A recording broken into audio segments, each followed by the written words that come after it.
Assalamualaikum warahmatullahi wabarakatuh. Selamat siang. Pada hari ini saya akan memperagakan mengenai pemeriksaan nervus cranialis 1 sampai dengan 12. Pada pemeriksaan nervus pertama atau olfaktorius, yang pertama adalah kita memastikan pasien dalam keadaan sadar penuh. Lalu yang kedua, kita dapat menanyakan kepada pasien apakah pilek atau ada sumbatan jalan nafas. Bu, saya lagi pilek enggak, Bu? Tidak. Tidak ya. Lalu kita dapat memastikan dengan menggunakan pen light. Permisi ya, Bu ya. Saya periksa dulu ya. Dan didapatkan pada kedua lubang hidung pasien tidak dapat adanya sumbatan. Nah, selanjutnya kita mengenalkan bau-bau yang akan digunakan dalam pemeriksaan ini. Bu, tolong nanti diingat ya, ini bau apa ya? Ini bau teh. Ini bau tembakau. Dan yang terakhir adalah bau kopi. Nah, sekarang Ibu tolong untuk menutup matanya dan menutup salah satu lubang hidungnya. Tolong identifikasi ini bau apa ya, Bu ya? Ini bau apa? Kopi. Kopi. Kalau ini? Teh. Teh. Kalau ini? Tembakau. Tembakau. Oke, lanjut ke lubang hidung satunya, ditutup ya, Bu ya. Ini bau apa, Bu? Kopi. Kopi. Kalau ini? Tembakau. Kalau ini? Teh. Teh. Jadi pada pemeriksaan ini didapatkan nervus olfaktorius atau nervus pertama dalam keadaan normal. Pada pemeriksaan nervus kedua yaitu adalah nervus opticus, di mana pada pemeriksaan ini untuk menentukan ketajaman dari visus pasien. Jadi yang pertama dapat dilakukan pemeriksa berdiri berada 1 meter di depan pasien. Selanjutnya pemeriksa dapat memperagakan dengan menggunakan angka, lalu pasien menutup matanya dan mengidentifikasi ini angka berapa. Bu, tolong tutup matanya. Ini tolong identifikasi ya, Bu ya. Ini angka berapa? Nanti saya sebutkan ya. Ini berapa, Bu? 2, Ini? 5, Ini? 1. Ya. Gantian, Bu, pada yang satunya. Ini berapa, Bu? 1, Ini? 5, Ya, ini? 4. Ya. Sudah, Bu. Nah, didapatkan pada pemeriksaan visus didapatkan normal yaitu 1/60 dan dapat dilakukan sampai dengan 6 meter. Yang artinya pasien dapat melihat secara normal pada 1 meter yang dimana pada orang yang normal itu dapat melihat dalam 60 meter. Baik, apabila pasien tidak bisa melihat pada pemeriksaan angka dalam 1 meter, maka dapat dilakukan dengan lambaian tangan. Bu, tolong tutup matanya. Ini kelihatan nggak, Bu? Iya, kelihatan. Kelihatan ya? Ini? Kelihatan. Satunya ditutup, Bu, satunya. Ini kelihatan? Kelihatan. Kelihatan ya? Nah, pada pemeriksaan ini, pasien dapat melihat dengan lambaian tangan, yang artinya penilaiannya adalah 1/300, di mana pasien dapat melihat dalam lambaian tangan itu 1 meter, dan pada orang normal dapat melihat dalam 300 meter. Apabila pasien tidak bisa melihat dengan lambaian tangan, maka kita dapat menggunakan dengan refleks cahaya.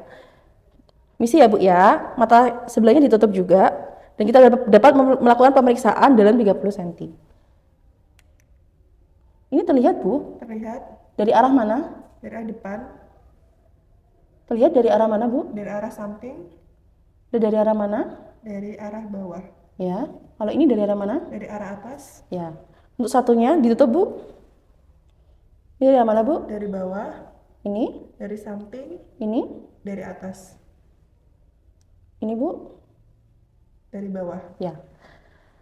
Pada pemeriksaan kali ini didapatkan nilainya adalah 1 per tak terhingga karena pasien dapat melihat dari cahaya tersebut. Pada pemeriksaan optikus dapat dilakukan dengan pemeriksaan lapang pandang. Jadi pemeriksa berdiri di depan pasien, lalu pasien diminta untuk menutup salah satu matanya, dan pemeriksa juga menutup pada salah satu matanya dengan sisi yang sama dengan pasien. Lalu pemeriksa melakukan dari petunjuk, lalu pemeriksa dapat mengarahkan ke arah mata angin, itu pada timur laut, barat daya, tenggara, dan barat laut. Bu nanti tolong tatapannya tetap di mata saya. Nanti diidentifikasi apakah terlihat apa tidak ya. Jadi tunjuk saya ya. Kita mulai Bu ya. Terlihat? Terlihat, Terlihat? terlihat, terlihat, terlihat. Ya. Baik, untuk mata yang kontralateral atau mata satunya. Terlihat, terlihat, terlihat, terlihat. Terlihat ya? Jelas ya Bu ya? Ya. Selanjutnya adalah pemeriksaan optikus dapat dilakukan dengan menggunakan buku buta warna. Bu, nanti saya akan menyodorkan buku buta warna ini. Nanti tolong sebutkan ini angka berapa ya? Ini angka berapa, Bu? 8, Kalau ini? angka 29, Ya. Kalau ini? angka 3. Ya. Satu lagi ya, Bu ya. Ini angka berapa, Bu? Angka 6. Ya. Baik. Didapatkan pada pasien ini nervus optikusnya dalam batas normal. Selanjutnya adalah pemeriksaan pada nervus ketiga, yaitu adalah okulomotor. Yang keempat itu adalah koklear, dan yang keenam adalah abdusen. Yang pertama adalah dalam pemeriksaan inspeksi pada kelopak mata. Bu permisi ya, saya lihat dulu kelopak matanya ya Bu ya. Kita lihat apakah ada ptosis atau tidak. Bu coba untuk membuka, dan didapatkan tidak ada kelopak mata yang tertutup pada saat membuka mata. Selanjutnya adalah kita dapat melihat dari posisi dari bola mata. Pada yang normal, bola mata itu akan simetris dan antara kanan dan juga kiri dan tidak ada yang di tengah. Kita lihat. Nah, pada pasien ini didapatkan posisi bola mata dalam batas normal. Selanjutnya adalah pada pergerakan bola mata. Bu permisi, nanti saya akan mengarahkan jari tunjuk saya. Ini tolong diikuti ya. Kepalanya nggak boleh ikut, tapi yang mengikuti hanya bola matanya ya.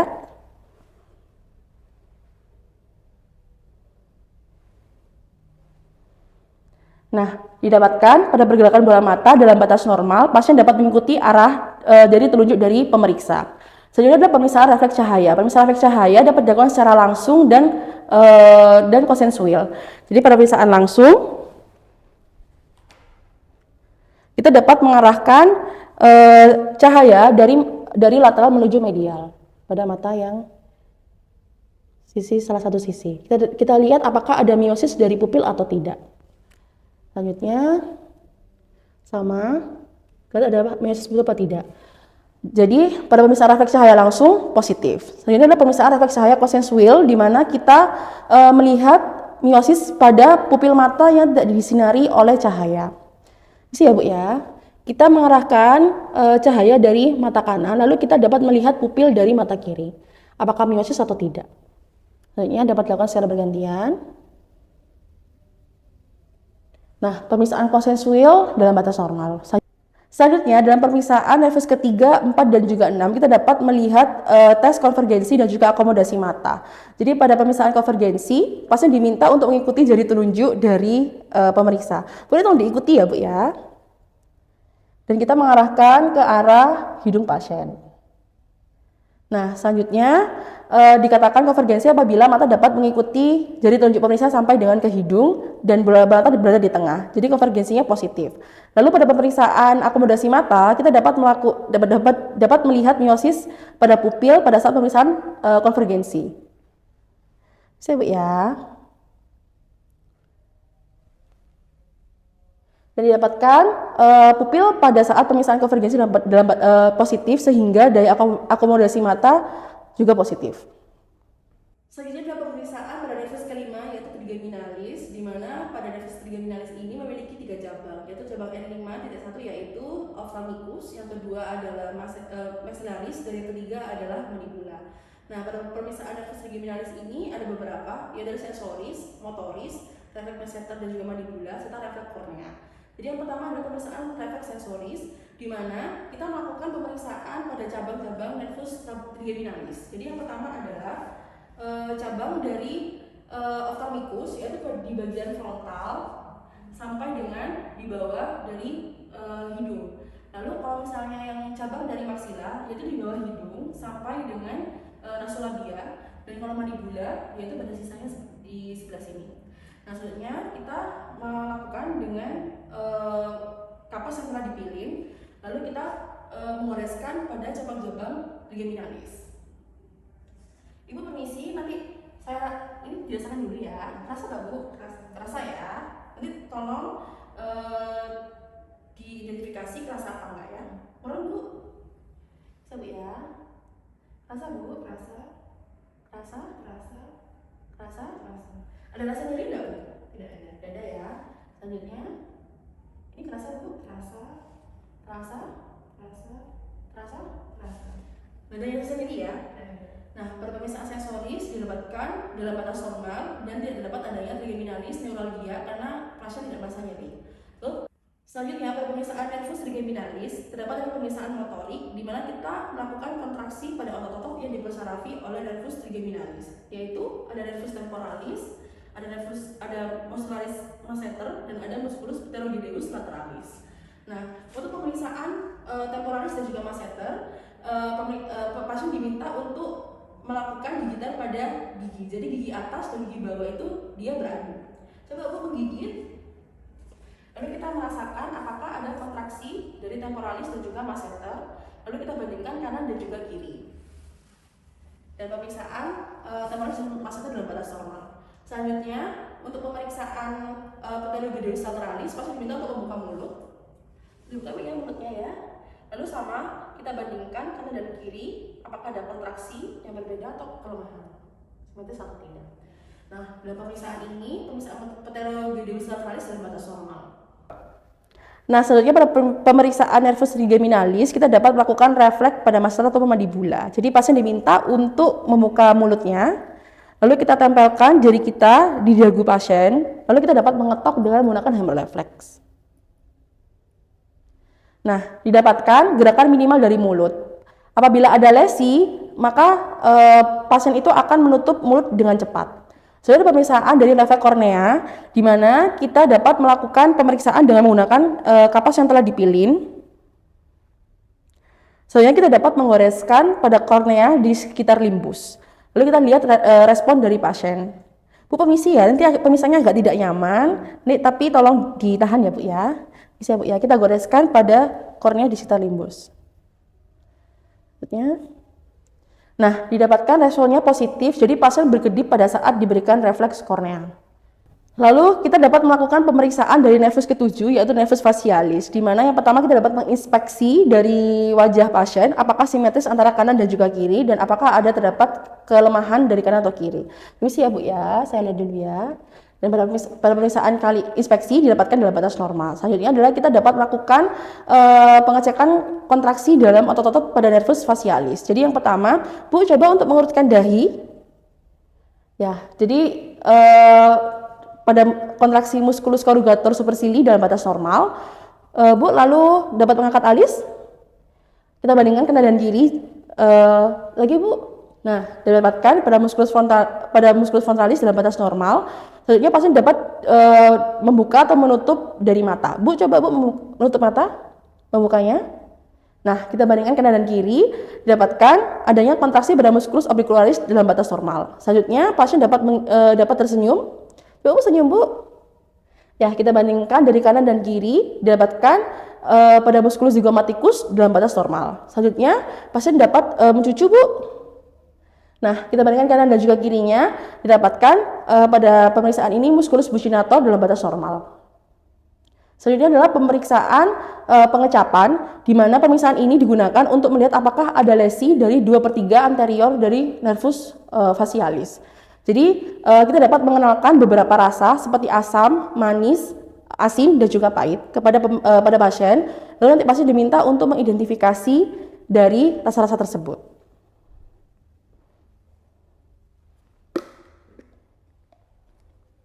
Bu, tolong untuk membuka mulutnya, Bu.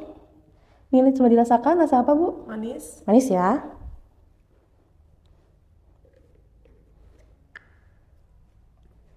Kalau ini, Bu? Asin. Asin. Kalau ini? Kecut. Kecut.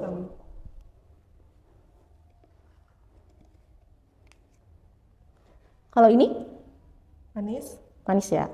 Nah, selanjutnya pasien dapat menutup mata. Lalu kita identifikasi ini rasa apa ya, Bu ya?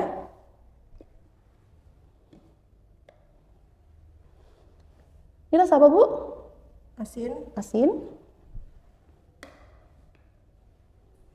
Kalau ini kecut, kecut. Kalau ini manis, ya. Jadi dari pengecapan pasien dalam batas normal, pasien dapat identifikasi rasa apa yang diberikan oleh pemeriksa. Selanjutnya pemeriksaan pada nervus ke-8 yaitu adalah vestibulokoklear. Jadi yang pertama adalah kita dapat melihat keseimbangan dari pasien dengan menggunakan tes nystagmus. Jadi pasien diminta untuk mengikuti jari telunjuk dari pemeriksa pada salah satu sisi. Bu, ini tolong dilihat ya, diikuti ya Bu ya, jari tangan saya ya. Nah, kita lihat apakah ada gerakan ritmik osilasi atau tidak. Kalau misalnya ada, berarti nystagmus positif. Satunya Bu, kita lihat ya. Nah, dapat adanya gerakan ritmik osilasi. Jadi nystagmus negatif. Selanjutnya adalah pemeriksaan pendengaran, yaitu dengan menggunakan garpu talang. Yaitu adalah pemeriksaan Weber. Kita gambarkan garpu talangnya terlebih dahulu. Lalu kita letakkan pada vertex kepala pasien. Bu, apakah terdengar sama keras antara kedua telinga? Terdengar ya? Tidak ada salah satu sisi yang lebih keras? tidak ada, Bentar, Bu ya. Sudah berhenti? Apakah ada salah satu sisi apakah ada perpanjangan? tidak, Tidak ya. Jadi didapatkan pada vestibulokoklear dalam batas normal. Selanjutnya adalah pemeriksaan pada nervus ke-9 yaitu glosopharyngeal dan nervus ke-10 yaitu nervus vagus. Yang pertama adalah kita dapat melihat dari posisi uvula. Uvula yang normal itu adalah uvula yang berada di tengah dan tidak berdiferensiasi ke kiri ataupun ke kanan. Jadi antara jarak ke kiri dan kanan itu dalam simetris. Misi ya Bu ya. Lalu untuk membuka mulutnya, kita lihat uvulanya berada di tengah dan simetris antara kanan dan juga kiri. Nah, selanjutnya adalah pemeriksaan dari arcus faring. Jadi pasien diminta untuk membuka mulutnya. Bu, tolong buka mulut lalu bilang A ya. Nah, kita lihat apakah arcus faring dapat terangkat ke atas secara full atau ada yang tertinggal. Jadi pada pasien ini dalam batas normal. Selanjutnya adalah pemeriksaan refleks muntah. Yaitu kita dapat menyolekkan atau menyentuh pada tong spatol kayu ini pada bagian faring kanan dan juga kiri dari pasien. Bu, permisi ya, pemirsaannya agak tidak nyaman, tapi tolong ditahan ya Bu ya. Coba untuk buka mulutnya Bu. Kita lihat ekspresi dari pasien apakah ada refleks muntah atau tidak. Permisi ya Bu ya, tanya lagi ya Bu ya. Nah, pada pemeriksaan kali ini, pemeriksaan refleks muntah, pasien dalam batas normal. Dan selanjutnya adalah pemeriksaan nervus ke-11 yaitu nervus accessorius. Jadi kita dapat melihat pada musculus sternocleidomastoideus dan juga pada musculus trapezeus. Pada pemeriksaan musculus sternocleidomastoideus, pasien diminta untuk menoleh ke salah satu sisi. Permisi ya Bu ya, saya ini ya Bu ya. Lalu kita bisa melihat apakah terlihat dari musculus sternocleidomastoideus. Nah, selanjutnya dapat menoleh ke arah yang sebelahnya, permisi ya Bu ya. Lalu kita dapat melihat atau meraba dari musculus sternocleidomastoideus. Nah, selanjutnya adalah pemeriksaan dari musculus trapezeus di mana pasien diminta untuk mengangkat dari bahunya dan pasien melakukan tahanan di bahunya. Bu, tolong untuk angkat bahunya. Kita lihat apakah simetris antara kanan dan kiri dan apakah ada kelemahan di antaranya.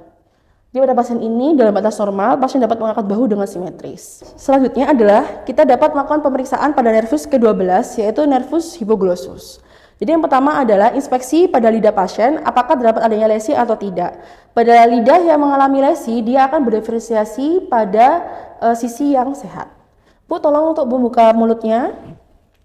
Kita inspeksi apakah lidahnya terdapat adanya deviasi atau tidak. Dan pada pemeriksaan inspeksi tidak didapatkan adanya diferensiasi dari lidah ke kiri ataupun ke kanan. Selanjutnya adalah pasien diminta untuk menunjukkan lidahnya. Bu, untuk menunjukkan lidahnya Bu. Nah, pada lidah yang mengalami lesi, itu dia akan mengarah ke arah yang sakit karena pada arah yang sehat dia dapat melakukan kontraksi pada lidah tersebut. Dan pada pemeriksaan ini, pasien dapat menunjukkan lidah tanpa adanya diferensiasi ke kanan maupun ke kiri. Selanjutnya, pasien diminta untuk menonjolkan lidahnya pada pipi. Bu, untuk bisa menonjolkan lidahnya ke pipi sini, saya beri tahanan ya Bu ya. Satunya Bu. Nah, pada pemeriksaan penonjolan pipi ini, pasien dapat menahan dari tahanan pemeriksa. Demikian pemeriksaan nervus cranius 1 sampai dengan 12. Terima kasih atas perhatiannya. Wassalamualaikum warahmatullahi wabarakatuh.